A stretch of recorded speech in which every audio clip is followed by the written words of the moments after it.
আমি প্রিয়াঙ্কা, আমি চলে এসেছি আপনাদের সামনে নতুন সুন্দর একটা ঝকঝকে রান্নার ব্লগ নিয়ে। অনেকদিন আপনাদের সাথে রান্নার কোনো রেসিপি শেয়ার করা হয়ে ওঠে না। তা চলুন আজকে একটা খুব সুস্বাদু নিরামিষ একটা রান্নার রেসিপি আপনাদের আমি দেখাবো। তার জন্য প্রথমেই আমি নিয়ে নিলাম বড়ি। এটা হলো কলাইয়ের ডালের বড়ি, এটাকে সাইডে রেখে দিলাম। এরপর নেব একটা প্লেট। এখানে আমি সবজি কেটে রেখেছি, তা সেই সবজিগুলো আমি ধুয়ে নিয়ে এই প্লেটে রাখছি। আর এই রেসিপিটা হচ্ছে আজকে রুটি পরোটা সব কিছুর সাথেই খাওয়া যাবে, কিন্তু আমরা দুপুরের লাঞ্চে আজকে এই রান্নাটা আর কি করছি এটা খাওয়ার জন্য। তাই এটা হলো আলু বেগুন বড়ি দিয়ে নিরামিষ একটা তরকারি। দেখবেন শনিবার হলে আমাদের মাথায় প্রচুর চিন্তা হয় যে কি রান্না করব, কি রান্না করলে বাড়ির সকলে তৃপ্তি করে খাবে, তাই না বলুন? তা সেই রকম আমারও তার ব্যতিক্রম কিছু নেই, আমারও সেই রকমই চিন্তা ভাবনা হয়। তাই এই জন্য আমি একটা বড় সাইজের বেগুনকে এইভাবে লম্বা লম্বা করে কেটে নিয়েছি, আর নিয়ে নিয়েছি এরকম লম্বা লম্বাভাবে আলু কেটে নিয়েছি 3টে, আর ওখানে বড়ি তো নিয়েছি আপনাদের আমি দেখালাম, আর নিয়েছি একটা মিডিয়াম সাইজের টমেটো। এবার চলুন রান্নাটা শুরু করি। রান্নাটা শুরু করার জন্য প্রথমে আমি গ্যাসের ওপরে কড়াইটা বসিয়ে দিয়েছি, আর আমি গ্যাসটাও জ্বালিয়ে দিচ্ছি। কড়াইটা গরম হয়ে গেছে, এবার আমি কড়াইয়ে দিয়ে দেবো সর্ষের তেল। তেলটা ভালো রকম গরম হয়ে গেছে, ফার্স্টেই আমি বড়িগুলো ভেজে নেবো। দেখো বড়িগুলো ভাজা হয়ে গেছে, এবার আমি বড়িগুলো তুলে নিচ্ছি। এই একই তেলে এবার আমি বেগুনগুলো ভেজে নেবো। এবার আমি বেগুনে দিয়ে দেবো খুবই অল্প পরিমাণে লবণ, আর দিয়ে দেবো হলুদ গুঁড়ো, এটাও অল্প পরিমাণে। খুব বেশি তেল দিয়ে ভাজবো না, আর খুব লাল করেও ভাজবো না, একটু বেগুনটা নরম হওয়া অবধি ওয়েট করবো। আর একটা ঢাকা চাপাও আমি দিয়ে দেবো। এইভাবে আমি বেগুনটাকে ভেজে নেবো। দেখো বেগুনগুলো একদম ভাজা হয়ে গেছে আর নরমও হয়ে গেছে। এবার আমি বেগুনগুলো তুলে নেবো। সর্ষের তেল রান্নার জন্য, ফোড়নের জন্য কালো জিরে, এই দেখো, আর দেবো একটা শুকনো লঙ্কা। এবার আমি দিয়ে দেবো এই কেটে রাখা আলুগুলো। এবার আলুগুলো এইভাবে একটুখানি ভাজা ভাজা ভালো মতন করে নেবো। আর এবার দিয়ে দেবো নুন আর হলুদটা, তাহলে আলুর মধ্যে ঢুকে যাবে নুনের আর হলুদটা, যার ফলে একটু ভালোভাবে তাড়াতাড়ি ভাজা ভাজাও হয়ে যাবে। দেখুন দিয়ে দেবো এবার লবণ, আর দিয়ে দেবো হলুদ গুঁড়ো। খুব ভালো করে নাড়াচাড়া করে নিয়ে এটা এবার হতে দেবো। আস্তে আস্তে এটা হোক, আমি ততক্ষণ চলুন একটা মশলা করে নিই, আর এটা একটু ঢাকা চাপা দেওয়া থাক। চলুন একটা মশলার পেস্ট করে নিই। তার জন্য প্রথমেই লাগছে কাঁচা লঙ্কা। আপনারা যেমন ঝাল খাবেন সেই রকম অনুপাতে দেবেন, আমার বাড়িতে কেউ সেরকমভাবে ঝাল খায় না। এরপর দিয়ে দেবো কালো জিরে, তারপর দিয়ে দিচ্ছি খুবই অল্প করে সাদা সর্ষে, আপনারা চাইলে কালো সর্ষেও দিতে পারেন। সাদা জিরে এটাও পরিমাণ বুঝে দেবেন। দিয়ে এবার চলুন একটা সুন্দর পেস্ট বানিয়ে নিয়ে আসি।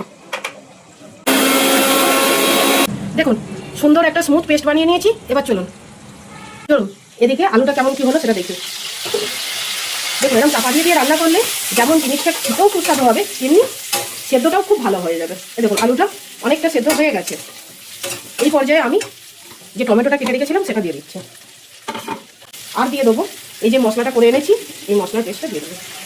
দিয়ে দিলাম, এটা কষবো যতক্ষণ না তেল ছাড়ছে। তার আগে দিয়ে দেবো অল্প একটুখানি চিনি। চলুন যেহেতু টমেটোটা রয়েছে তাই দিচ্ছি অল্প করে চিনি। এটা কিন্তু মিষ্টির জন্য নয়, এটা হচ্ছে স্বাদটাকে সুন্দরভাবে ব্যালেন্স করার জন্য। কাশ্মীরি রেড চিলি পাউডার, এটা রঙের জন্য।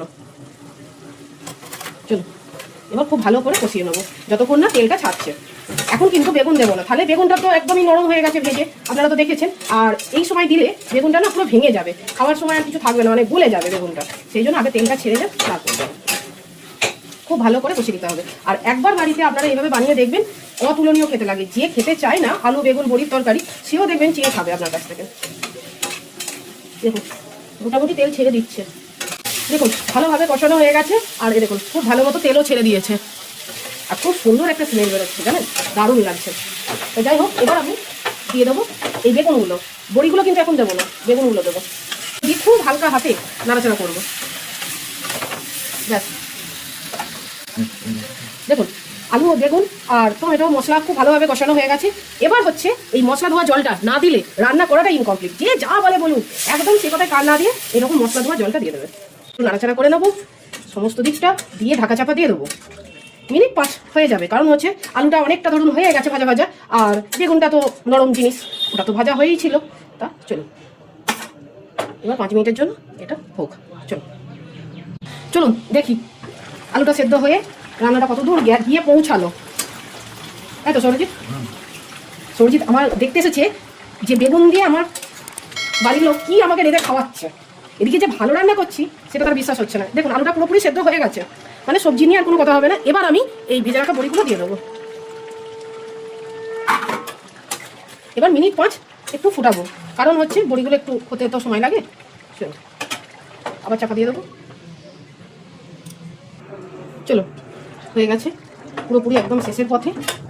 দেখুন একদম সুন্দর মাখো মাখো ব্যাপারটাও হয়েছে। আরেকটা কথা আপনাদের আমি বলি, আমি ওই মশলাটা দেওয়ার পর যেটা আপনাদের আমি দেখালাম, কালো জিরে, সর্ষে আর গোটা জিরে, কাঁচা লঙ্কা, তারপর আমি আদা বাটাটা দিয়েছিলাম। ওটা হচ্ছে আমার ভিডিও তখন করা হয়নি, তা আদা বাটাও দিয়ে দেবেন। আর এবার আমি দিচ্ছি দেখুন সাই গরম মশলা একটুখানি দিয়ে দিচ্ছি, যত সামান্য দিয়ে এবার একটু চাপা দিয়ে 5 মিনিটের জন্য রেখে দেবো, তারপর নামাবো। একদম কমপ্লিট হয়ে গেছে আলু বেগুন বড়ি দিয়ে সুন্দর সুস্বাদু নিরামিষ একটা রেসিপি। গ্যাসটাও বন্ধ করে দিলাম। চলো চলো এবার এটা বাটিতে ঢেলে নেব।